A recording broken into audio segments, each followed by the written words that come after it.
The COVID-19 community offers a number of services, including intelligence and intelligence services, harnessing the power of data. Open data, such as the spread of the pandemic, can be interpreted in widgets on a dashboard in real time.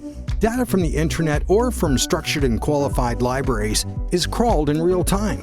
This makes it possible to display in a dashboard and disseminate important information on respirators, pharmaceuticals, scientific progress, or any news emanating from Twitter on the projects of makers and fab labs.